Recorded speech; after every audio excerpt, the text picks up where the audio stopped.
Welcome to Men, Sex, and Tantra. Discover what your parents, porn, and religion never taught you about being a man and having extraordinary sex. Get ready to have your mind blown and your world rocked. Okay, we are back for Men, Sex, and Tantra. I feel really cool because I'm actually remembering the name of this podcast because there are times when I'm like, say, what? Yeah, what are we talking about here? All right, so I am still back here with Strider. We're going to roll into this interesting topic, and I don't even know what we're talking. We don't know what we're talking about when we start doing these things. We just kind of pick oh, that sounds interesting, and then we see what happens as it develops. But erotic authenticity. I should let you know, just right off the bat, that having been a curator and speaker coach for multiple TEDx's over the last few years, the word authenticity makes me want to stab my eardrum out with a pen. So I don't blame you. oh my God. That word is like, who's not saying that word? Like authenticity. Yeah. On everything, something authenticity. Whew. And We I need don't a new word. And it's only in the past few years that it's somehow gotten into know. every other sentence that everyone is using. That's what I mean. And it's like, so I know that I've had a lot of different guests on here. I know this word's been thrown around. It seems to be getting more and more. And as always, I like to land the plane on meaning. So for today, talking about erotic authenticity, let's define for what we're talking about erotic and authenticity for this conversation. Okay, great.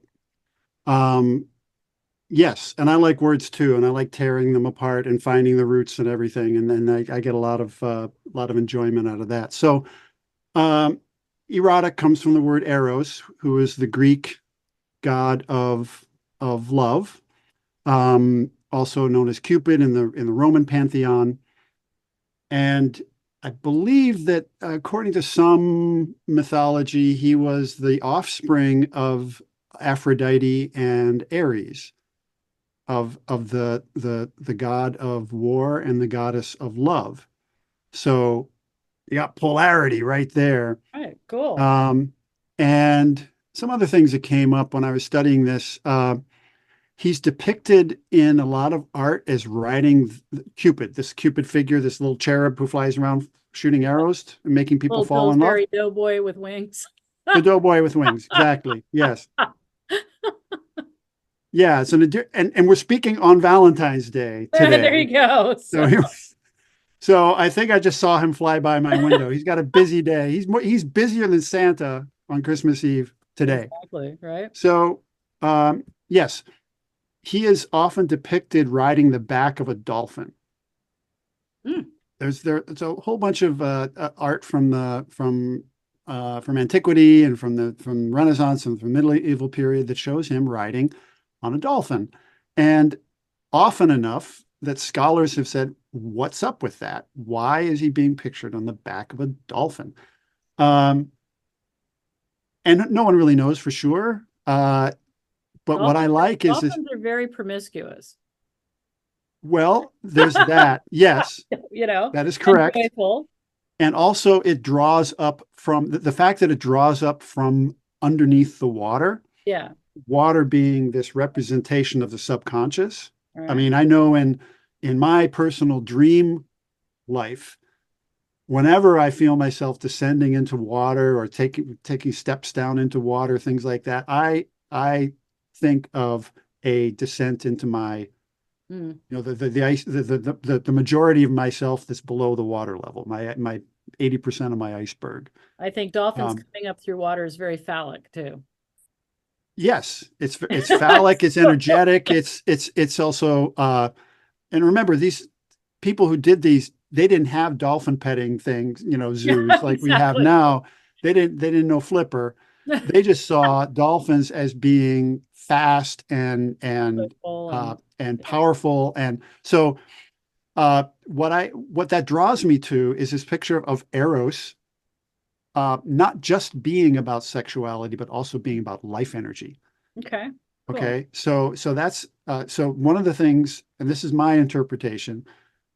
One of the things I'm glad we got to this because in defining erotic authenticity, this is not just about sexuality. Right. This is about more than that. It's about All right. life energy.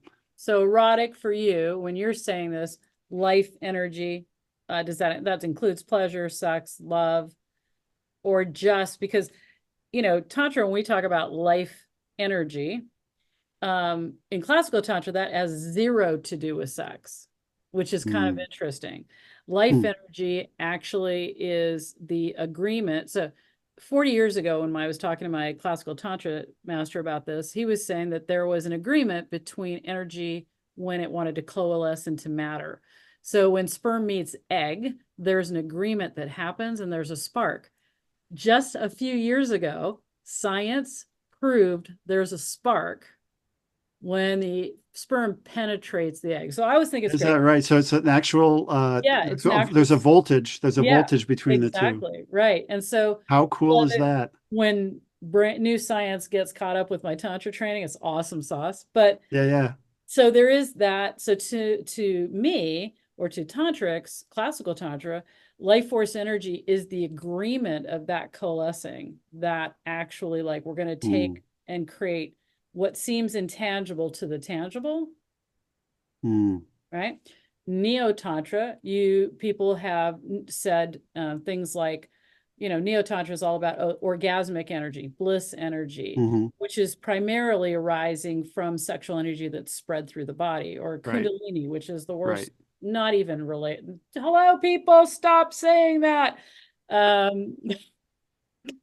Gonna make me even worse than authenticity is everybody's idea of Kundalini. Anyway, My next talk is about the authenticity of Kundalini. oh my God.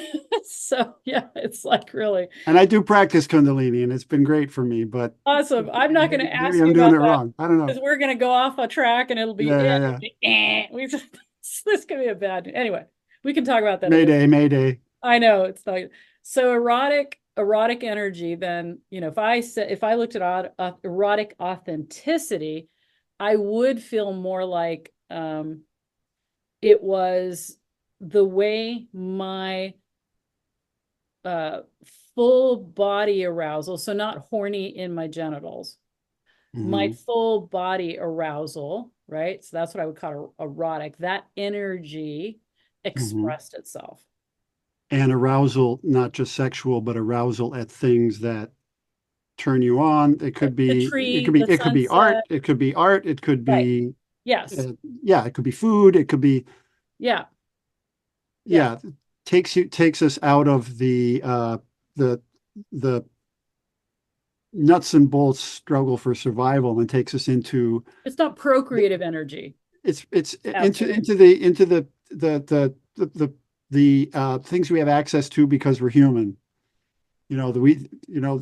Dogs and cats don't appreciate music. They don't have a frontal cortex. Well, they do though. I feel sorry for, well, Talk about that a lot. they don't have music appreciation like we have.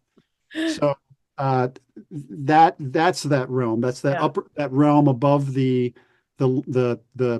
reptilian or the limbic brain, which is stuck on survival, which soul mission is survival versus living a So inspired.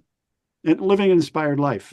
All right, cool. So for us, if we're talking about erotic authenticity, then we're actually talking about that, full body arousal, the inspired authenticity. But so what is that? What do we want to, we've defined that now. Awesome. We sound like scholars. That's great. We got like some root words and like phallic dolphins. This is That's like, right. Yeah, my we know all listeners that. are like, what the fuck are you guys talking about? Okay. So what? So I'm going to the next step. I think it's also helpful to go down the road of what is erotic inauthenticity, and that's really what brought me there. Okay. So it has to do, in my thinking, in my definition, the fact that we are conditioned to suppress certain desires. So that we are brought up, and taboos are put upon us depending on your background. They can be severe, they can be broad, they can be loose, they could be whatever. In my personal upbringing, as the son of a preacher who turned to Jungian psychotherapy when I was about 8 years old, my upbringing was really colored by uh, even in a liberal Christian tradition was the taboos and things you just didn't talk about at the dinner table. You didn't talk about sex. You assumed marriage was always between one person, one man and one woman forever. Okay. Yeah. You there if erotic desires in the area of power exchange or controlled pain, for example, that takes you into the BDSM and kink space, we don't talk about that. This was for perverts. These are for people who had something wrong with them. So this is the conditioning, and uh, religion itself can be a lockbox of taboos, right? And and I've known a lot of people who have broken free of really restrictive cultures built around religion, and it has affected their lives dramatically. It's affected their career opportunities, their family connections. Yeah. It's huge. So, in an effort to be authentic to themselves, they felt that they could not no longer live and be happy in this particular environment. So that's a case of an inauthentic, erotic constellation, right? I mean, it has to do with your life energy and how your God image is coming together. Yeah, that's interesting. Okay, so erotic. So that goes back to the Tantra world. That's inspiration. Inhalation is inspiration. So that would be that would fit in there. So inauthentic erotic. So when our natural desire, life desire, natural, what I call natural arousal, the things that light us up, the things we're curious about, foods, vegetables. I mean, like, most things. Kids are lit up. So we can, if we're not talking about sex here, I can use the word children in this context because basically children are lit up. They're running their natural erotic energy. And yes, please, you guys are listening to me. I'm not talking about sex. We just made a whole point about this, right? Because otherwise I'm about to be crucified by the FBI. So that curiosity, that natural expression of life, that passion, inspiration, exploration, all of that is in us. It's natural from before we're even born. That is an experience that we're having. And so then what I hear you saying is, if we're living in that authentic experience, even from the time we before we're born, we're hearing parents, we're hearing programming, we're getting information once we're outside of the womb. This is okay, this is not okay. Oh, you were happy playing in the mud, don't get dirty. This constant barrage of like, if it's pleasurable, fun, you're curious about it, but it doesn't fit into our program, society, whatever, it's bad. It's not okay. Right. So that childlike wonder gets extinguished. Yeah. So many of us, and I count myself among those people, that's one point in my life, not so much right now because I'm pretty much an open book, are dealing with a degree of self-falsification. Because our natural childlike impulse to explore has been throttled by the needs of our culture. Yeah. And I'm not going to devalue the needs of culture. Culture is important. Yeah. And it can work for people for their entire lives to stay within those cultures and to stay within those boundaries that's imposed by culture. If it feels right. If it feels right to them, yes. Yeah. So that's where the authenticity comes in. I do not want to be perceived as the person who's saying we all need to blast down every taboo that's out there so we can all live authentically. That ain't it. Well, that's not authentic either. That's the point. Right, because that's me. Right. Right. That's me imposing my views on the world. Right, exactly. So this is an individual I was going to say battle. It's not, it doesn't have to be a battle. It's It's an individual exploration. part. It's a growth process. And yeah, individual exploration. Because I was Yeah. going to say one of the things that makes people crazy about me, being I guess people tell me I'm sex positive. And then I'll say something like, just because it feels good doesn't mean you should do it. And Well, wait a minute. You're not being sex positive. I know, but so it's an intro because there's a fine line between this idea of being erotically, authentic. I can't even say the word authentic. There you go. And right. I wasn't going to say it because Thank you. I might have used it up. Yeah, don't use it very often anymore. Yeah, so there's that fine line between exploration, what lights me up, because we can actually, and I'm going to use the word pervert for a reason because it's Mm-hmm. inflammatory right now. Mm-hmm. Our natural instincts, erotic instincts, we actually can reprogram and create issues around that then don't serve us. So there's that fine line before, because look, Tantra is the path that I follow, no taboo. Some of the shit that I've done in my classical training is like, holy crap, would scare the out of everybody. Mm-hmm. Right? I'm that person that says, oh, that cameo, let's try it out. I mean, I've done some pretty crazy kind of stuff in the realm of that. And always with the understanding of my personal boundaries, which are my healthy boundaries for my nervous system, right? Because if you get pushed too far by other people into things, it's not always healthy either. So there's that fine line. So in search of your authenticity, in search of your true self, I know that people can cross lines that they sometimes can't come back from very well either. So this is a big subject, but where did you want to take it when you were? Okay, so that's good because that was and like so many other people who work in this area that we're working, we have a personal wound or personal story that brought us here. And uh, so my uh, story comes through uh, the the through the polyamory um, world that was opened up to me while I was still married, but I didn't have the right mentorship and the right sensitivity to keep my wife's heart and her need in No front of my mind. safe masculine containment there. Exactly. I dropped the ball on that, and then and her response to that was there was no going back after that. Yeah. That point. Yeah. So where was I going with this? We all come from a wound. Yeah. So we all come from we all have our own our own story and our own wound. Okay. So I'm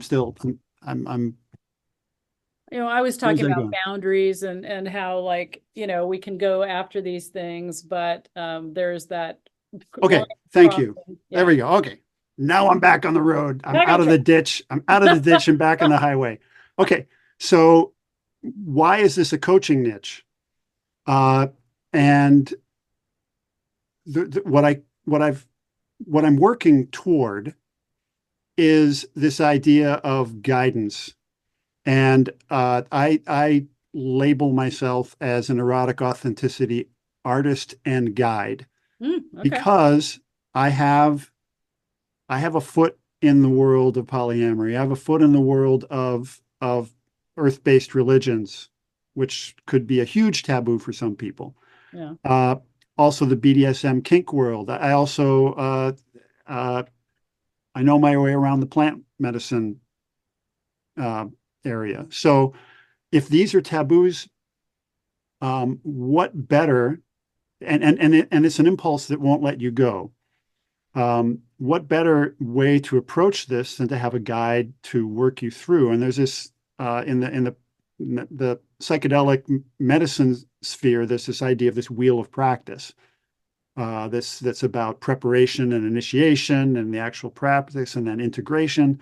which is a very careful and constructive process. No, come on. We shouldn't just throw ourselves out there to a wild card, take a bunch of drinks, puke and crap everywhere and call it good.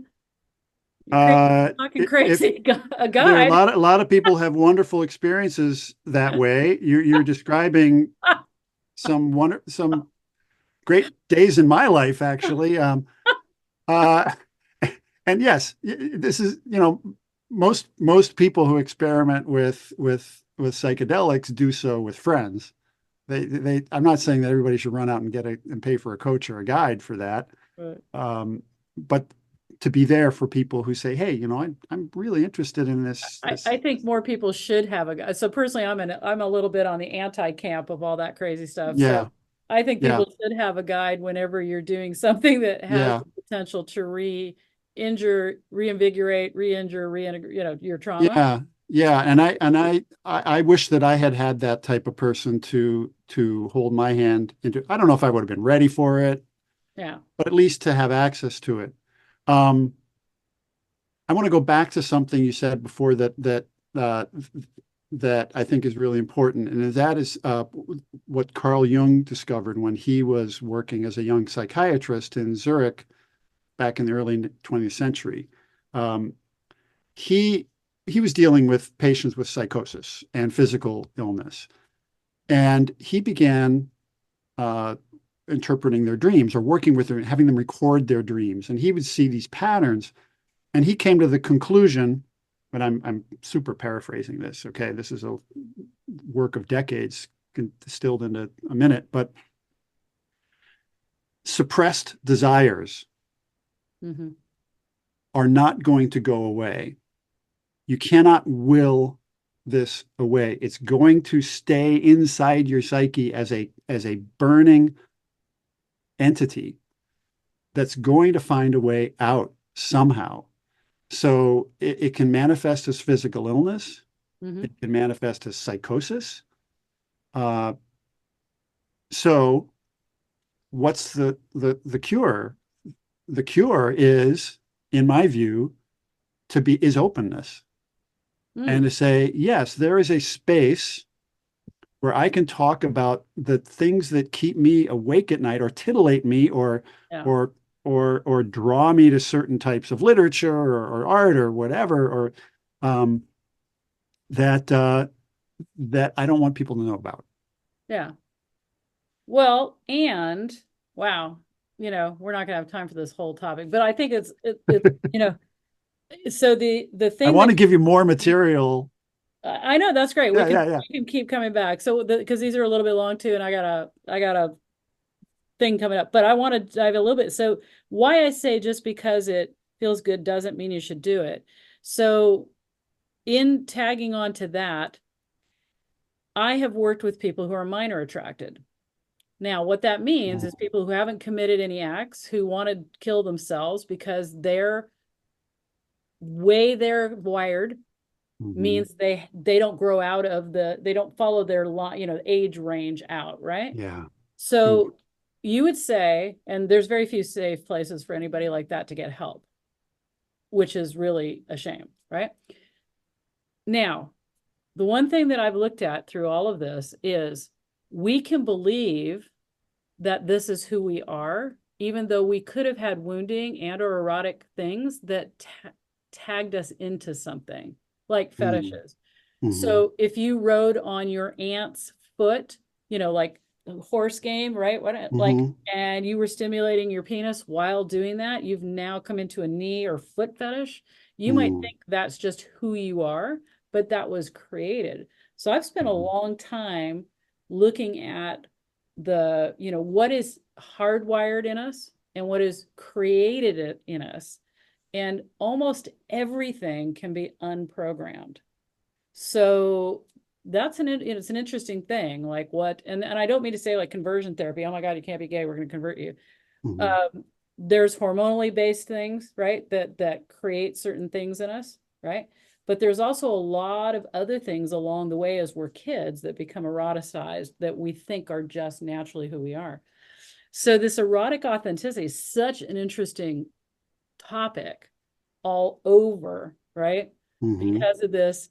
I dated a man who was like, I can only get off like this, right? And I'm like, okay, interesting. And you're sure about that? And he goes, yep, doesn't matter who I'm with, what I'm doing, this is it. And I'm like, open to exploring other things? Well, I have, but it doesn't work. There you go. All right, 5 weeks later, he was getting off on all sorts of things. So, but he was convinced, he was 40 years old, that this was it. So I love this topic is so dense. Yeah, there's a lot of depth to it. Yeah, Right. this is probably a good point for me to point out that I'm not selling myself as a guru for this. I'm on an exploration path myself. And Aren't we all? right, yes. So I'm not crowing this from the top of a ladder or anything. I feel like I'm more like one rung ahead of your one or maybe two rungs ahead of your listeners. Well, I think I So love what I'm you're saying about the guide, though. Like the open the door to talk. well, right. Okay, and that part I have worked hard to learn the mores and the ethos of the kink community, for example. Yeah. It's consent culture. Yeah. That's before you even go out and buy your first flogger, you must understand what you're getting into in terms of consent. Yeah. That's where Yeah. I think the polyamory world or the ethical, where that world is in a better space than most monogamous relationships, Mm. because you have to throw the box open on lots of communication. So PhD level communication I talk about. Yeah. unbelievable. Yeah, Yeah. yeah. When I first walked down that path, and I'm flexitarian, like I can be monogamous, I can be non-monogamous. It just depends on what relationship I'm in. That would say I'm open, right? But not true, because I can be happy monogamous too. But I think the walking into that doorway, and that could be like, the erotic authenticity. What if I'm feeling non-monogamous, this experience, right? Mm-hmm. The communication on any of this, I think, is the critical point.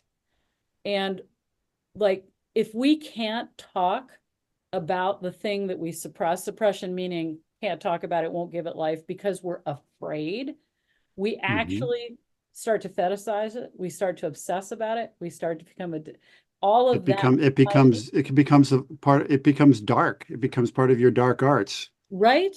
And so I think probably for me, the takeaway, and we're going to put a little lid on this, even though we can definitely talk about this in another episode more, is that what we're afraid to see, look at, what we Mm-hmm. repress, whether we're programmed to repress it or not, whatever it is, that drives a lot of erotic authenticity that could be inauthentic.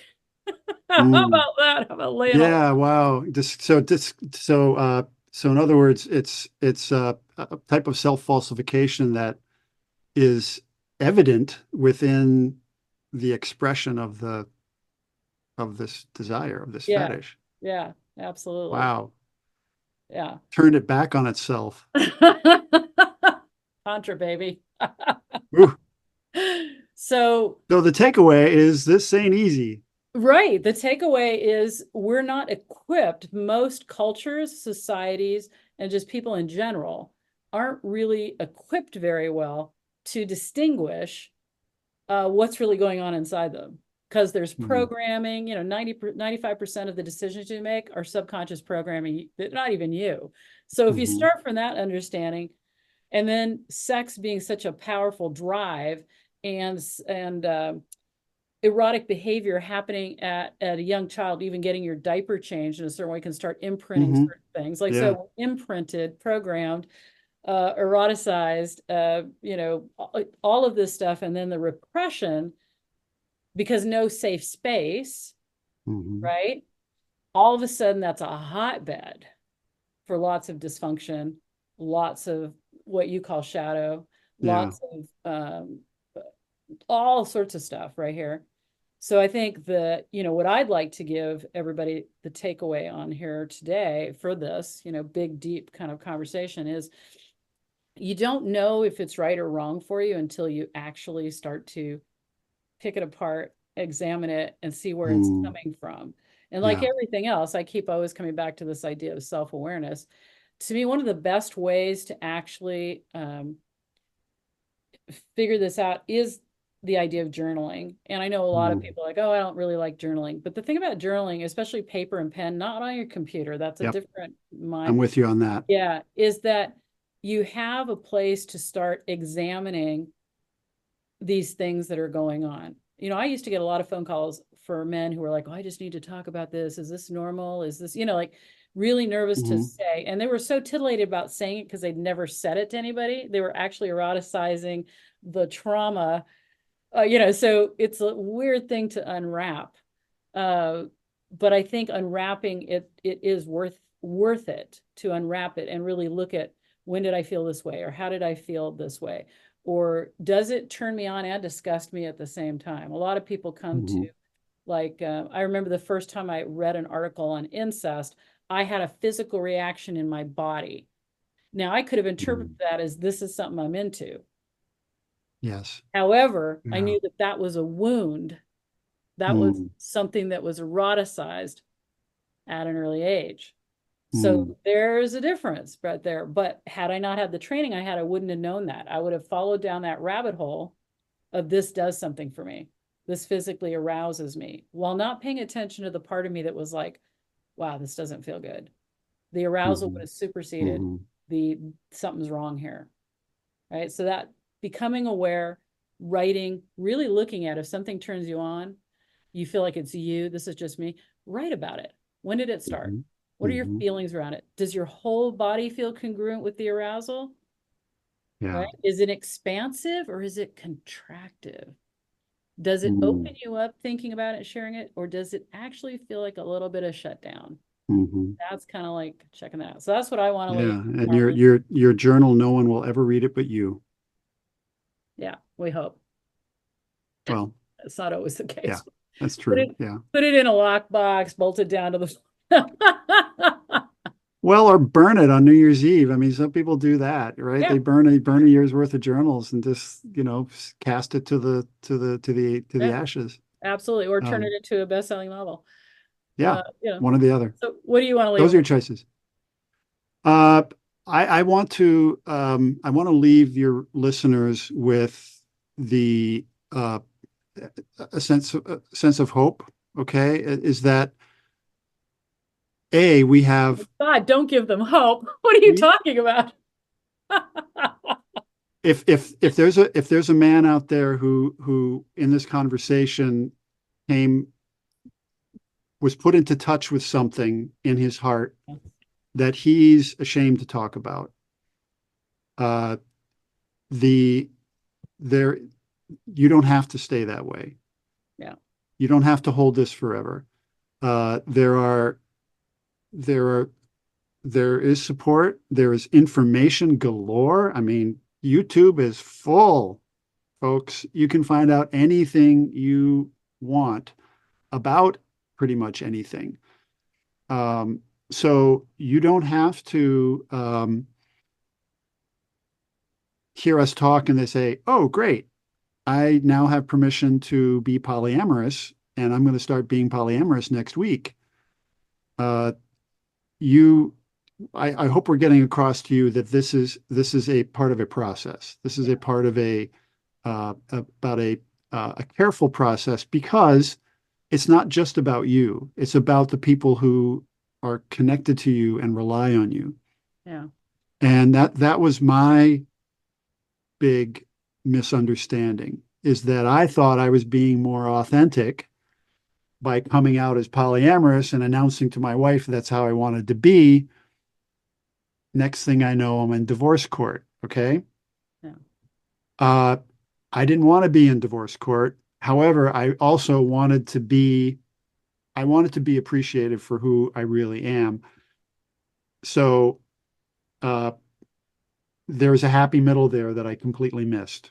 yeah. And that And could have got some guidance for, or like hopefully got some. I could have gotten guidance for. I thought I had some guidance, but it was not the right kind of guidance. So I want people to tread lightly. There's a reason. Taboos are taboos for a reason. And I don't want your listeners to think that we're here out to firebomb all of the taboos out there, Mm. because they're there for a reason. And there is an element of protection, of containment that is happening that taboos provide for people. Just say no to necrophilia. It's non-consensual. There are plenty of Sorry. true statement, Tanja. That is an I know, absolutely but, true statement. I cannot dispute that on sometimes its I merits just, at I all. hear you, and sometimes my timing and appropriateness is off. But yes, true statement. Yeah, but you did knock me off my riff here so congratulations. So we established that. Yeah. And I think also in this conversation, we have established that it's not as clean as I might be describing it, because there are certain desires, fetishes, that are harmful. Yeah. Ultimately not healthy to your psyche Right, or other right. people. So, and it's not easy to find people listening. I mean, I have self-censored in therapy sessions. I mean, I've been with professional licensed therapists where I've had the feeling I can't talk to this person about polyamory. That's They're going to tough. judge me, and they're going to try to pull me back into their worldview. Mm-hmm. And that's unfortunate. I think as time goes on, we're going to find it's going to become easier. And that's one of the gifts of the internet. It's going to become easier to find people, to find your helpers. Yeah.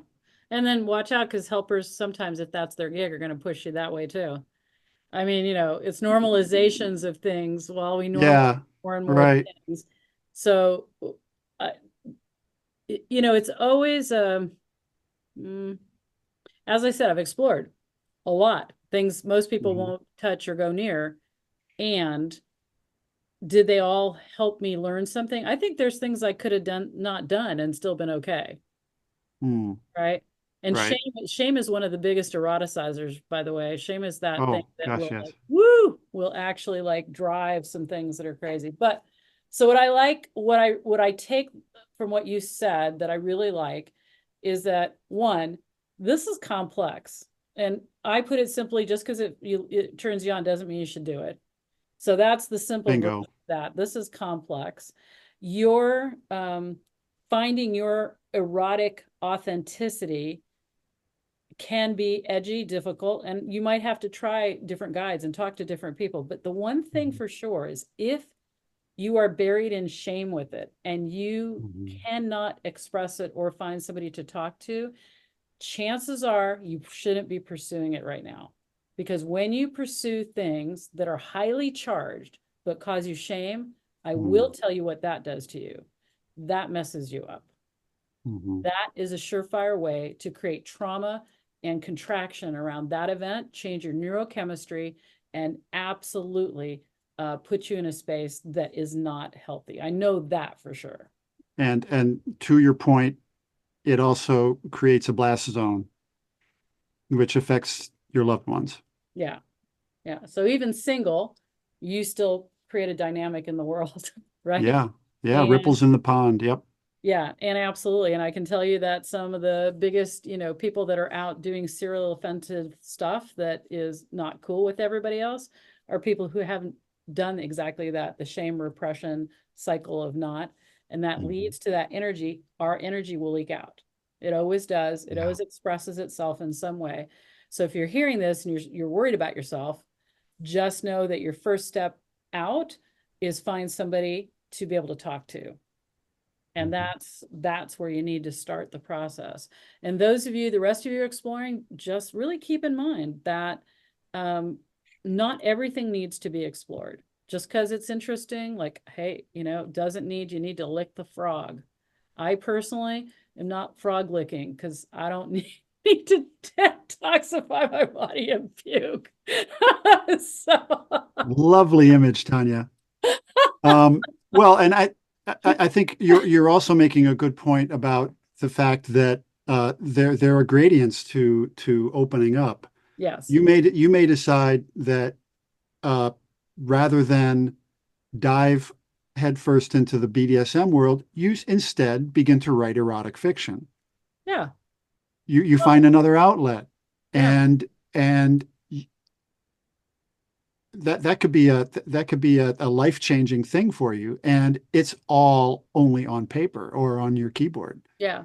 Yeah. Um, It's a safe way to so explore for sure. it Yeah. is, and it comes down to the I'm 100% with you on the journaling and pen to paper. Yeah.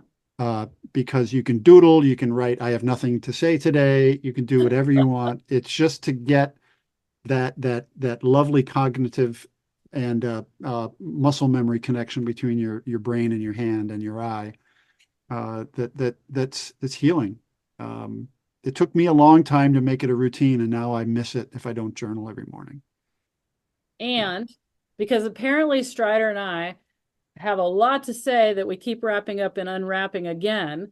He and I are going to have to come back. You won't know this, guys, because you're behind the scenes. You'll just think it would happen again. But Yep. we're going to wrap this one up. Okay. And we'll definitely have Strider back again. We have more things to talk about. And I've always fun when I have a guest that it's like, oh, there's so much different juice here. I hope you guys are enjoying it as well. And I'm happy to be back and giving you some great info. I've got a few solo episodes I'll be shooting at some point too, as things come up in my coaching world that sound interesting that I want to bring you. But in the meantime, we're out.